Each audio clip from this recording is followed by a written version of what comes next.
Oi, gente, tudo bem? Eu vim aqui hoje conversar com vocês um pouquinho sobre a história da dança. A gente vai pensar na dança lá dos primórdios, a origem da história da dança e como é que ela foi desenvolvendo, o que foi acontecendo com ela para chegar no que a gente tem hoje. A gente vai pensar num recorte da dança ocidental, de uma forma muito resumida, porque tem muitas coisas para pensar assim, na história da dança. Então vamos lá. A gente começa com a origem dessa dança. Acredita-se que a dança começou em qualquer lugar que existe a história de um povo. Porque desde o momento que existem pessoas, essas pessoas dançaram.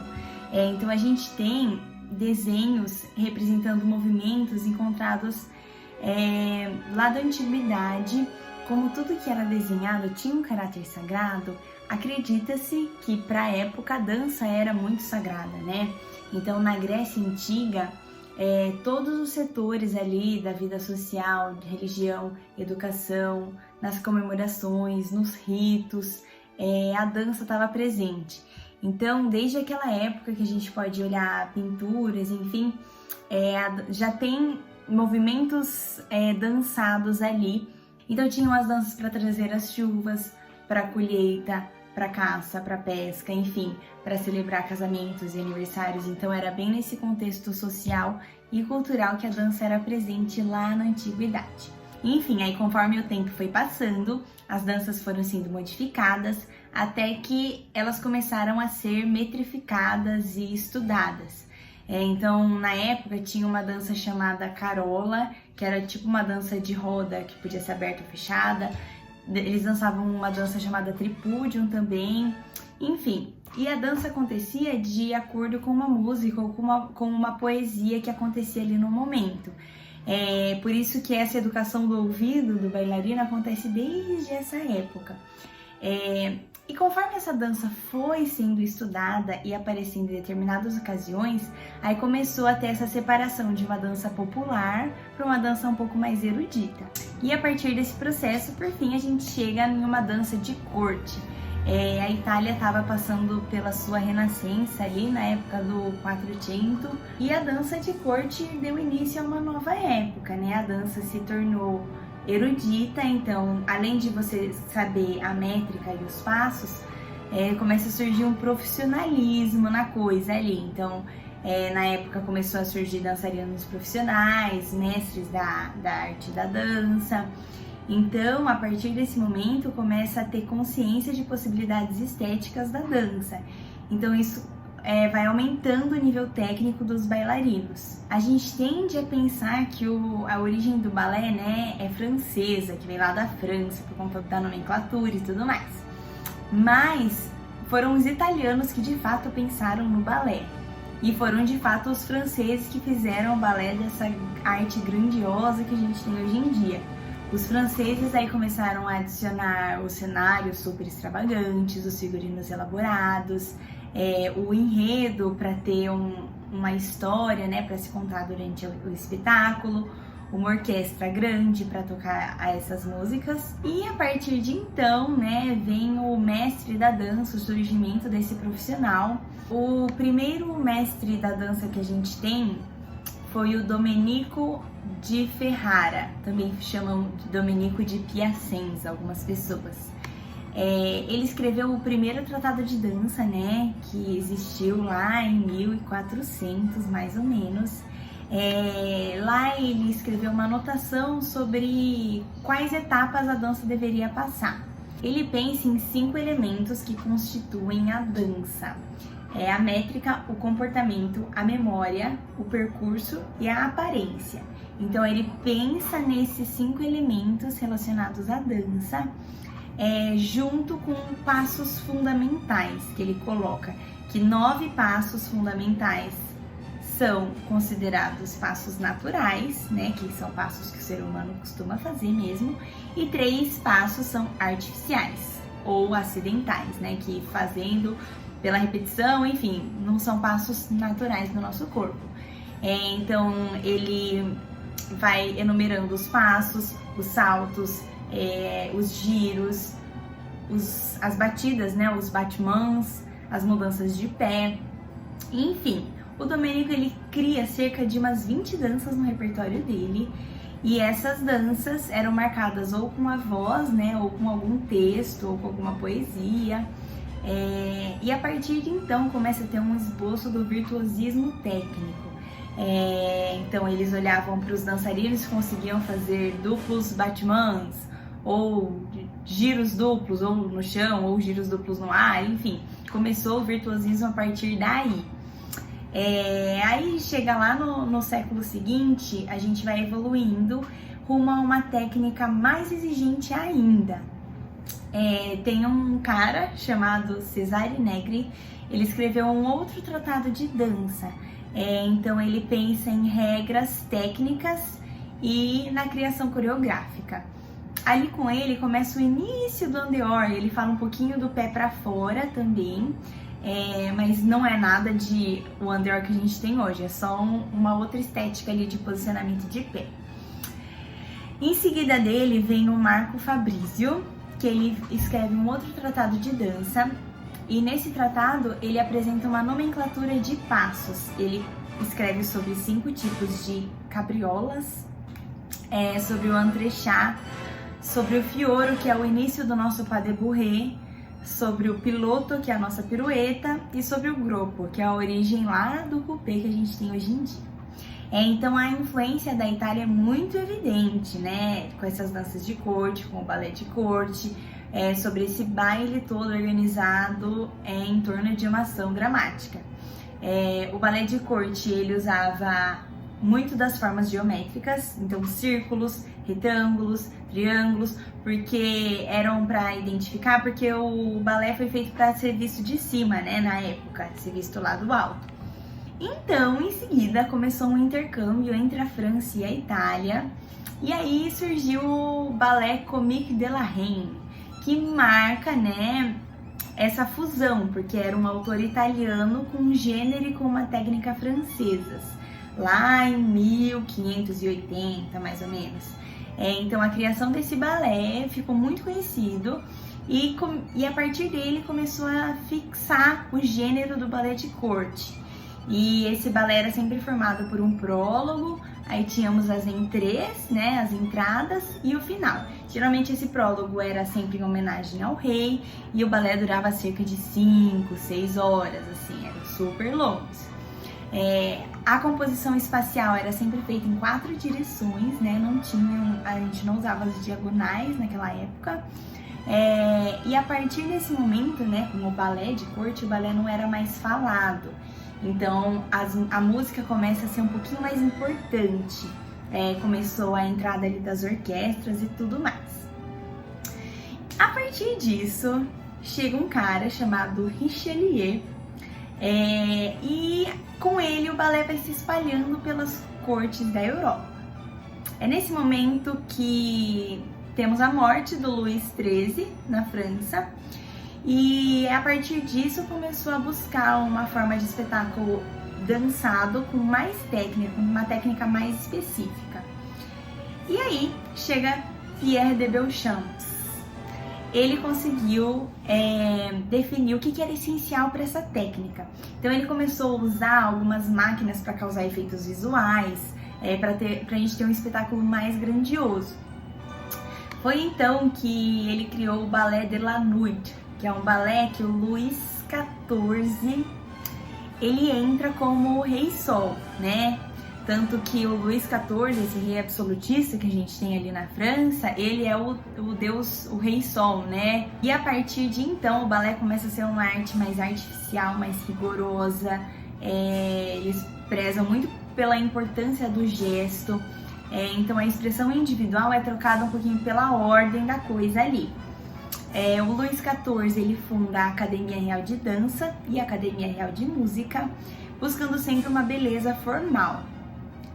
E a primeira criação acadêmica acontece em 1660, mais ou menos.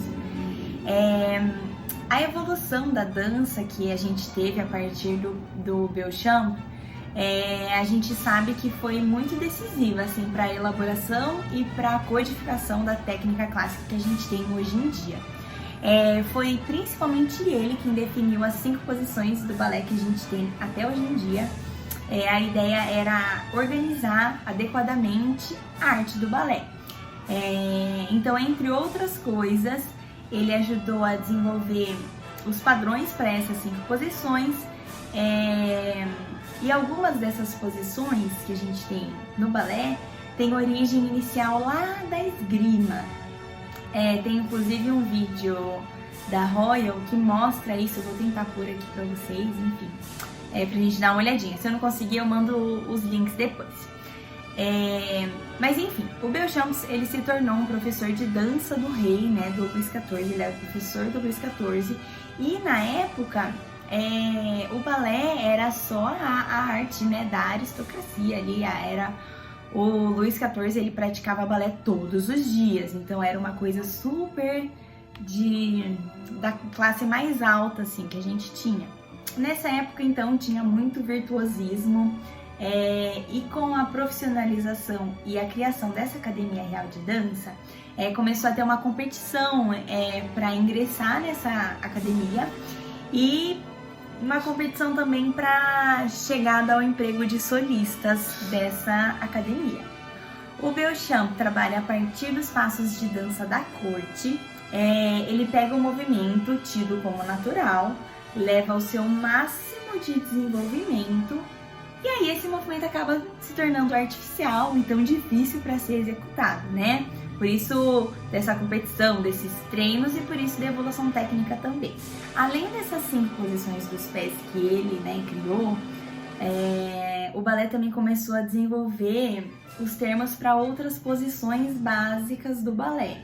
Então começou a desenvolver termos para as posições dos braços, das pernas, da cabeça, as poses, os atitudes, então tudo isso começou já ali com ele. Nesse tempo a gente também começa a formalizar a nomenclatura e a terminologia para os saltos, para os giros, para as posições todas e aos movimentos no geral, assim, associados ao balé.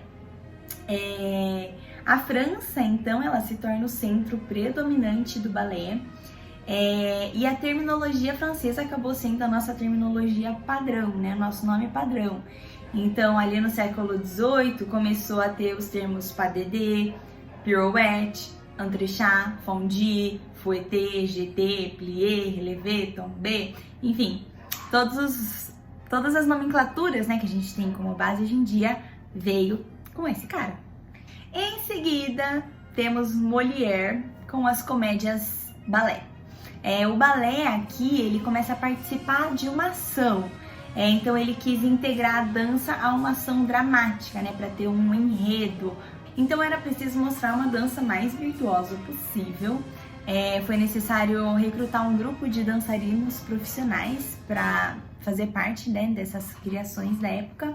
A partir de então, começou a escrita da dança, a gente começou a registrar as obras coreográficas. Então a gente tem alguns autores, né, desses registros, só que os registros não eram muito fiéis, porque eles só se preocupavam com os movimentos das pernas, então eles não indicavam os braços, os ombros, as cabeças, então eles enumeravam os passos, os pliés, relevés, tombés, glissés, saltos, os cabrioles, os giros, enfim, dividiam os passos em retos, abertos, retorcidos, redondos e batis, e ele distingue 4 eixos: frontal, dorsal, lateral e girando. As diagonais ainda não existem, vieram só depois. Então, a escrita da dança se dá a partir desses parâmetros. Enfim, chegamos em 1727, o nascimento de Noverre. O Noverre, ele nasceu dia 29 de abril. Não é coincidência que é o dia da dança, é o dia do nascimento do Noverre. Ele reuniu todas essas noções do balé de ação, examinou os meios técnicos para uma reforma da dança. Ele quis mudar tudo. Então ele impôs novas ideias através das suas obras. Ele escreveu uma série de 35 cartas, chamadas Cartas de Noverre, nas que ele expõe a sua doutrina, né? Então ele cria um novo estilo para a dança, No total, que chegaram até nós, ele produziu 150 balés. Ele tem o título o título de Shakespeare da dança, e ele torna-se mestre de balé intitulado pela rainha. Então, as cartas que ele escreveu, essas 35 cartas, elas foram difundidas e criaram um movimento de ideias renovadoras para o balé. Ele faz do balé um gênero artístico completo. Ele diz que o balé ele tem que narrar uma ação dramática e tem que ser expressivo, que ele dá origem à pantomima, que é o que a gente tem até hoje, né? A pantomima no balé ou em qualquer outra dança, ele que deu essa origem. Então, ele quer abolir as máscaras, que antes a dança era dançada com máscara, porque o rosto faz parte dessa cena muda, né? Que a gente tem que ter a nossa expressividade enquanto a gente dança para fazer aquilo chegar até quem assiste, para você interpretar essa pantomima. Então ele pensa em uma reforma também de figurinos, então tirar as perucas que eles usavam, também dançavam de perucas. Ele queria uma variedade maior de figurinos, sem tanta rigidez, né, das roupas, para mostrar contorno, para mostrar leveza. O Noverre também ele vai criticar a hierarquia da ópera, porque antes era como se a dança fosse só acompanhar a ópera, e agora ele quer a dança sendo a principal, a arte principal ali. Então ele coloca em questão a formação técnica dos dançarinos de uma forma global. Ele pensa que um bailarino tem que ter estudos detalhados em poesia, em história, em pintura, em geometria, conhecimento da música, conhecimento de anatomia, para ele conhecer o seu corpo para poder praticar essa arte da dança e não só fazer por fazer, entendeu? O Noverre, ele insiste muito nesse en dehors, né, que a gente tem hoje em dia, mas ele é super contra forçar en dehors ou qualquer aparelho que possa forçar. Então ele pensa em trabalhar rondejans, rotações en dehors, rotações en dedans, grand battements. Esse é o treino para melhorar o seu en dehors para ir. Ele também acredita que a execução do balé não deve se limitar em uma execução mecânica de passos. Então a gente tem que, além de saber fazer o passo, ser um artista da dança nesse momento. Ele cria os primeiros repertórios que são consagrados até hoje, como La Fille Malgardée e La Sylphide.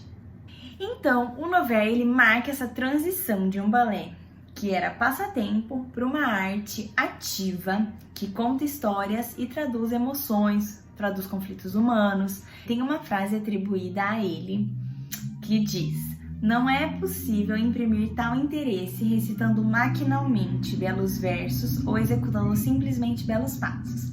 É preciso que a alma, a fisionomia, o gesto, as atitudes falem ao mesmo tempo, com energia e verdade. Aqui a gente tem alguns bailarinos dessa época. E então vem o romantismo. O romantismo surge no balé francês e se torna a expressão de sentimentos individuais. Os românticos, eles têm a sensação de uma libertação. A técnica de dança nesse momento evoluiu profundamente e lentamente também. A sapatilha de ponta vem com o romantismo. Geneviève Gosselin as praticava desde 1813. Ela enchia as pontas dessa sapatilha com algodão, reforçando com bordados, e ela tinha que se sustentar ali pela força muscular e pelo seu equilíbrio também. Mas Marie Taglioni foi de fato a primeira a dançar com pontas um espetáculo de dança. Num espetáculo chamado La Sylphide, e La Sylphide foi criado pelo pai da Marie Taglioni, pelo Filippo Taglioni. Então foi uma dança criada para a filha dele sob medida, assim, buscando efeitos de alongamento do corpo. A partir desse balé, começou uma nova era para a coreografia. Em 1841 tivemos a criação de Giselle. Quem estreou Giselle foi Carlotta Grisi. E a Giselle de hoje em dia é bem diferente da Giselle original, né, desse tempo. Tivemos bailarinas muito importantes nessa época, e balés muito importantes também começaram a ser criados, que a gente tem até hoje: o Coppelia, o Corsário, Enfim, a partir de então, o balé começou a ir para a Rússia. A primeira escola russa foi fundada e nessa escola tinha um bailarino chamado Marius Petipa. E foi ele quem deu autonomia para o balé russo, com uma nova técnica e um novo estilo. O Petipa, ele transforma o balé de ação em um super espetáculo. Ele cria Don Quixote, La Bayadère, Bela Adormecida, Lago dos Cisnes, Raimonda, Talismã, Arlequinade, Esmeralda. E a dinâmica do balé torna-se, então, muito precisa, tipo um reloginho, assim, muito precisa. Os passos tinham que ser muito técnicos, com um complemento de alma, de poesia. Então, além da técnica, a gente tinha que ser artistas e não ginastas, nesse sentido da coisa. Na Rússia temos Tchaikovsky também. Ele compôs a música de grandes balés, como o do Lago, Bela Adormecida, Quebra-Nozes. Uma curiosidade: na composição original do Lago, a Odette e a Odile eram representadas por por bailarinas diferentes. Com o Petipa, ele criou a Odette e a Odile sendo a mesma bailarina para fazer sentido à história. Para ter essa identidade equivocada de verdade, né? Para ficar convincente para o público. E a primeira bailarina que fez esse duplo papel, foi a Pierina. Ela também fez os primeiros 32 fouettés na coda de Cinderela. Depois de Tchaikovsky, a gente tem um outro compositor com um outro estilo chamado Stravinsky. O Stravinsky foi trabalhar com um cara chamado Diaghilev. E eles criaram uma companhia, os balés russos. Nessa companhia, tivemos um espetáculo chamado Firebird, com dois bailarinos importantíssimos para a história da dança, Anna Pavlova e o Nijinsky. Eles dançaram, né, com os balés russos. Logo em seguida eles já saíram dessa companhia, foram dançar sozinhos. Mas eles foram, assim, os dois dos grandes bailarinos que o mundo já viu. A Anna Pavlova nasceu em 1881 e ela assistiu a Bela Adormecida com 8 anos. E a partir de então ela quis muito se tornar uma bailarina. Foi aí que ela decidiu. Então ela treinou muito, entrou para algumas escolas de dança e ela ficou marcada pela morte do cisne, que a deixou muito famosa. Ela dançou a morte do cisne pelo mundo todo, de uma forma muito linda, por sinal.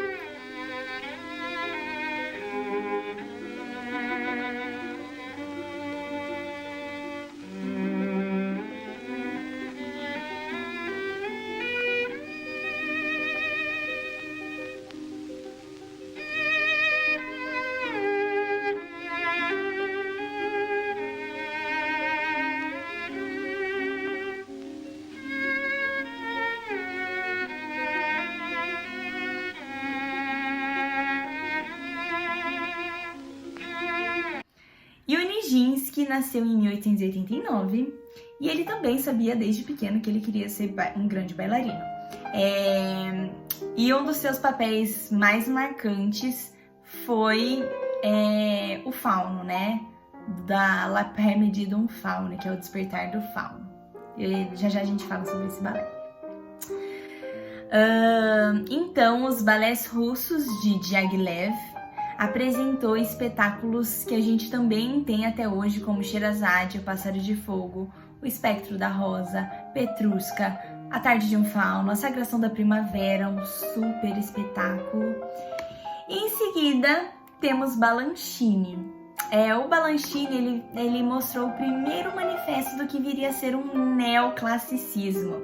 Ele pensa que o corpo todo tem que dançar, então ele produz novas versões desses repertórios. Ele produz uma nova versão de Raimonda, de Paquita, do Lago, do Quebra-Nozes, de Don Quixote, de Copélia. Ele traz um aspecto mais abstrato da dança. Então ele pensou em uma técnica que dialogava com esse moderno e contemporâneo da época. Em seguida, lá nos Estados Unidos, temos a dança moderna. Eles pensam na dança moderna como um corpo que traduz os estados sensíveis interiores.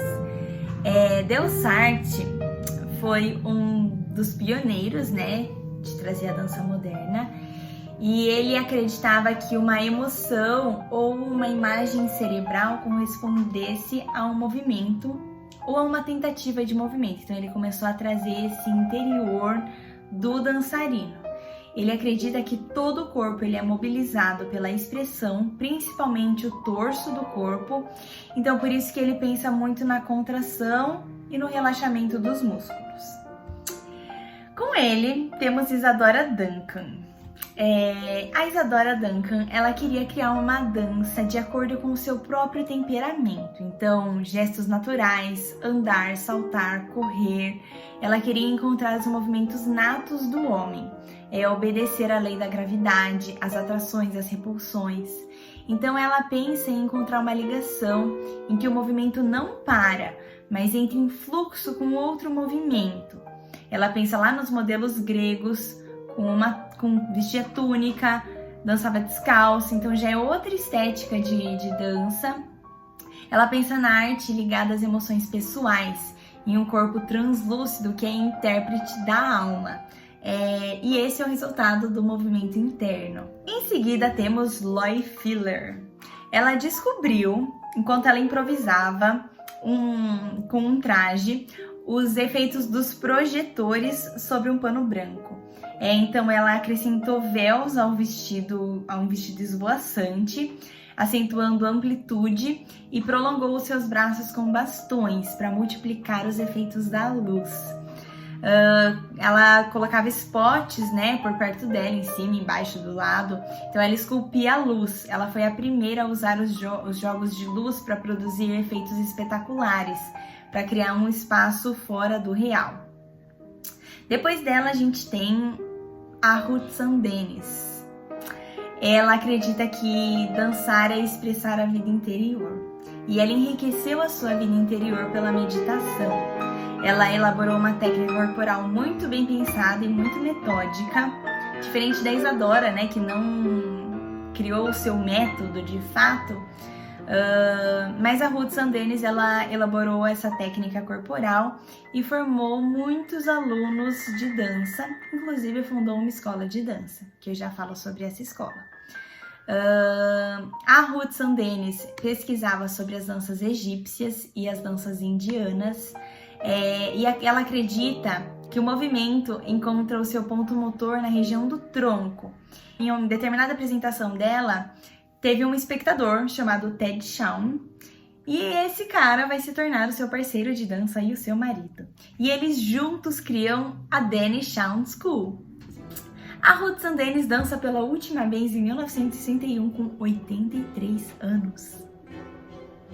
O Ted Shawn, ele tinha uma preocupação em construir um repertório de dança para os seus bailarinos. Então ele pensa na dança mais como uma obra dramática. E um tema essencial dessa dança é o homem, a figura do homem, as suas relações com ele próprio, com o mundo, com o sobrenatural, enfim, as relações do homem. Na Danny Shawn School, eles ensinam como tronco sendo o ponto de partida para qualquer movimento. Então, a musculatura tem que estar pronta para traduzir os seus impulsos interiores. Essa escola ensinou aos seus alunos anatomia, música, cultura, treinamento corporal, e nelas tiveram alunos que tiveram um brilho mundial, como Doris Humphrey e a Martha Graham, que a gente já fala também. A Doris Humphrey é uma das fundadoras da escola moderna americana. Ela reivindicava uma dança autêntica no meio americano em sua época. Então ela faz experiências entre movimento, música, ritmo e coreografia. Ela pensa em construir um todo indissociável, juntando esses 4 elementos. Ao longo dessa experiência, ela passou a construir uma dança silenciosa. Depois dessa dança silenciosa, um acompanhamento com um coro que cantava de boca fechada, ou textos falados. Então, um dos elementos, uma das palavras-chave da técnica dela é o fall recovery, né, que é a queda e a recuperação. E é isso para ela que constitui a essência do movimento. Em seguida, nós temos a Martha Graham, e ela queria tratar dos problemas atuais. Para ela, o homem é a finalidade da ação coreográfica. Então ela pensa no confronto do homem com os problemas da humanidade, ela bebe um pouquinho da tragédia grega e pinta o mundo contemporâneo, né? Ela começa a problematizar algumas questões. A Martha Graham, ela pensa nas tensões corporais, nas torções corporais, na sua técnica, né, que ela elabora. E tem sempre um elemento coreográfico que representa ali uma multiplicidade de intenções. Então, ela quer que no espetáculo dela o público tenha a interpretação individual dele, e não seja tudo dado, né? O público tem que participar daquela liturgia coreográfica ali, o que chega para ele. O gesto fundamental para ela é no nível do torso, e ela acredita que viver é respirar, então esse dilatar das costelas e o comprimir das costelas. O princípio da sua dança, então, é a contração e o release, né? Bem esse movimento de tronco, de torso que a gente tem. Depois disso, temos o Merce Cunningham. O Cunningham, ele esboça uma coisa original, então ele elabora o seu próprio método. Para ele, a dança se torna aparentemente um movimento natural, sem uma necessidade específica. Ele tenta não construir encadeamentos lógicos na dança dele. Então, se por um acaso ele encontrar alguma coisa muito lógica, ele quer logo romper com isso e partir para outra direção. Ele procura elementos do acaso, do improviso. Ele trabalha com acompanhamentos sonoros a partir de então não são necessariamente músicas dançadas. Então a composição coreográfica começa a ser independente da música. A partir disso, nós temos a dança pós-moderna. E aí, com a dança pós-moderna, a gente percebe que a gente volta como se fosse lá na origem da dança, porque a gente retoma esses elementos brutos de movimento, né? A gente foge dessa beleza formal da dança. Então, a gente usa giros, andadas, corridas, saltos, de corpos heterogêneos. Então, a gente meio que retoma essa técnica de dança que a gente teve lá nos primórdios. Chegamos em Dalcroze. Ele traz uma nova abordagem de movimento, que é a rítmica. Então, ele pensa uma relação entre o pensamento, o movimento e o ritmo. Ele pensa na tensão e no relaxamento. Ele pensa em suprimir esses movimentos parasitas que a gente faz na dança para deixar um gesto com maior significado. Ele trabalha uma educação psicomotora com base no ritmo, na criação de reflexos e de uma sensibilidade corporal. Ele estuda também uma pedagogia do gesto. Em seguida dele, temos o Laban, Rudolf Laban. Ele compõe uma partitura seguindo o seu método. Ele funda a sua escola e cria a Laban Notation, né, ou a Laban Notação, com elementos simples e claros. Ele divide o espaço em 3 níveis, vertical, horizontal e axial, e nesses níveis acontecem 12 direções de movimento. Então ele pensa uma esfera com pontos de tangência, como um icosaedro, para treinar as movimentações. Então ele pensa na consciência do peso. Para ele, a dança é um meio de dizer o indizível. Da mesma forma que a característica da poesia é ultrapassar o sentido estrito das palavras. Ele acredita que a dança é um meio de introspecção profunda. A dança revela ao homem as suas tendências mais fundamentais, como se a dança fosse a transcendência do homem.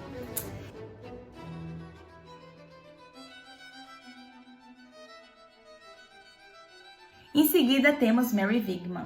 A chegada dela com seus 30 anos é marcada pela Primeira Guerra Mundial e ela é essencialmente germânica.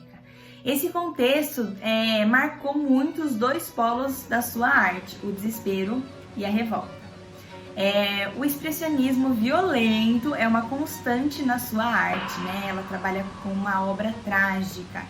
Então ela pensa em descobrir a essência a partir de uma representação de aparências até chegar em um exagero. Ela volta na utilização das máscaras porque ela pensa que isso seria uma libertação do próprio dançarino, né? Para ter uma dimensão impessoal ali. Então ela usa como tema um destino trágico do homem. Ela pensa num contato muito íntimo com o chão, muito próximo do chão. E ela pensa que é preciso se colocar à escuta de si mesmo. Ouvir a repercussão de um eco do mundo.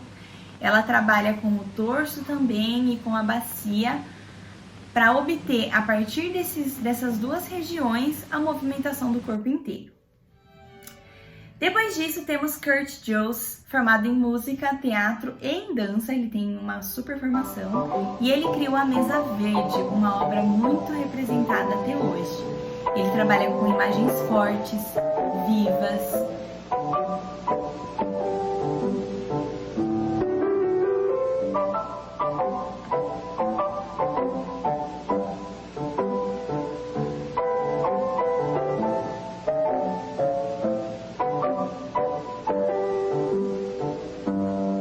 Em seguida dele temos Alvin Nicolais, que usa a luz como elemento primordial do seu espetáculo. O corpo dos dançarinos perde um pouco esse aspecto humano, né? Porque ele emprega muitos acessórios que prolongam os braços, vestimentas com tecidos bem elásticos que transformam esse corpo. Ele é um iluminador de uma virtuosidade assustadora, ele tem um lado surrealista. Em seguida temos Pina Bausch. Pina Bausch foi uma coreógrafa, dançarina, pedagoga, diretora de balé alemã. Ela é conhecida principalmente por contar histórias enquanto dança. As suas coreografias foram baseadas nas experiências de vida dos bailarinos e feitas conjuntamente. Várias delas são relacionadas a cidades de todo o mundo.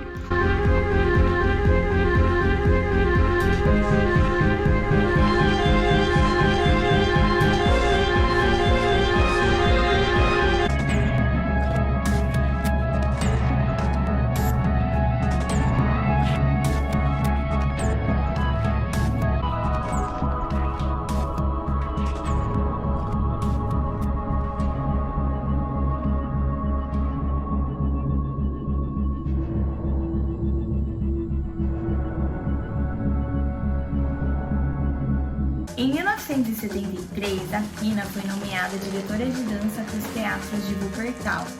E a forma que ela desenvolveu nesses primeiros anos uma mistura de dança e teatro era totalmente desconhecida, então foi ela que começou com a dança-teatro.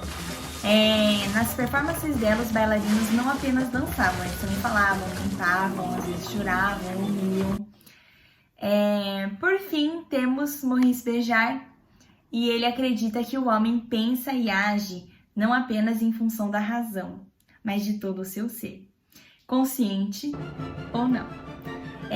Ele busca uma dança total a partir do momento em que avança nas suas obras e no conhecimento dele mesmo. Então, o bailarino, ele só avança quando ele se conhece e quando ele conhece as suas obras, as suas possibilidades. O Maurice, ele conquista um público enorme da dança, principalmente os jovens. E é a partir disso que nós temos as danças de hoje em dia, né? Olhando para tudo que a gente passou e tudo que a gente tem para avançar também.